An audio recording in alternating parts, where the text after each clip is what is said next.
Hi, I'm Miss Phillips, Subject Leader for Music. We have two courses that we offer at Key Stage 4 in the Music Department. We have GCSE Music and we have Btec Music. Myself and Mr Baker are going to talk you through the two different options so you can discuss which one will be a better fit for your child. Hi, I'm Mr Baker and I teach Music Btec at St Peter's School. The Btec course is really unique in the fact that you don't actually have to play a musical instrument to take the course. What the course is though is a really practical subject to develop the skills and knowledge needed to work in the music industry and events industry.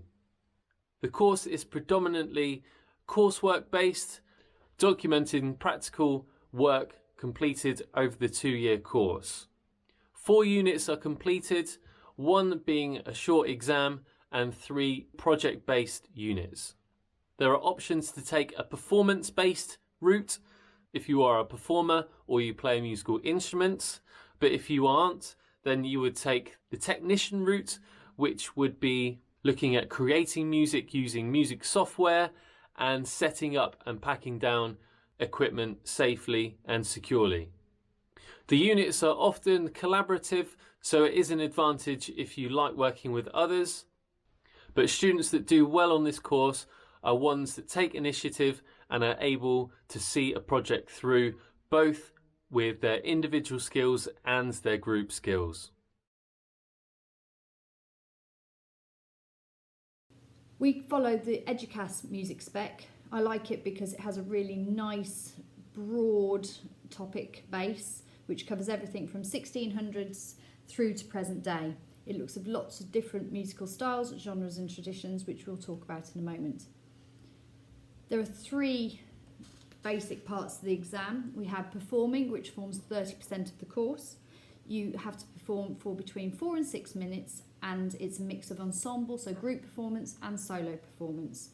You can perform on any instrument, so you can sing, you can play any instrument, but you can also beatbox, rap or sequence as part of your performance unit.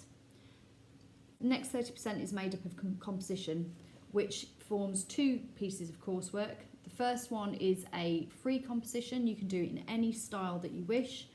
And the second is written to a brief that is published by the exam board in the September of year 11. They publish 4 different briefs which cover lots of different styles, so there is scope and something there for everybody. The final part of the course is the analysis and the oral exam at the end of year 11, which forms 40% of the GCSE qualification. It's 1 hour and 15 minutes long and comprises of 8 questions which cover the 4 topics that we cover throughout the GCSE course. The first one of those is musical forms and devices, which looks at classical music in its kind of wider umbrella, looking at Baroque, classical and romantic music and the key terminology that forms the basis for the rest of the GCSE course. The second is music for ensemble, which covers chamber music from the classical era, but also goes through and looks at jazz and looks at musical theatre.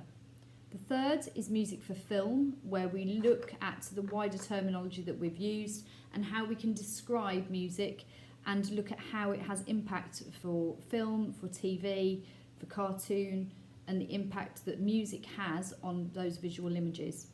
The last unit is popular music, which looks at any popular music from 1950 onwards. There are 2 set works that students study throughout the course. The first one is a Bach Bedienery, and the second is Toto's Africa, which links to the popular music module. The rest of the music is completely unprepared, so we learn to listen and we have the oral skills developed throughout the course to make sure that we are prepared to talk about any piece of music that could be thrown our way. It's a very practical course. We mix performing, we mix composition, and we mix the oral and the analysis all together to try and make lessons as practical and engaging as possible. And we look forward to hopefully seeing you next year.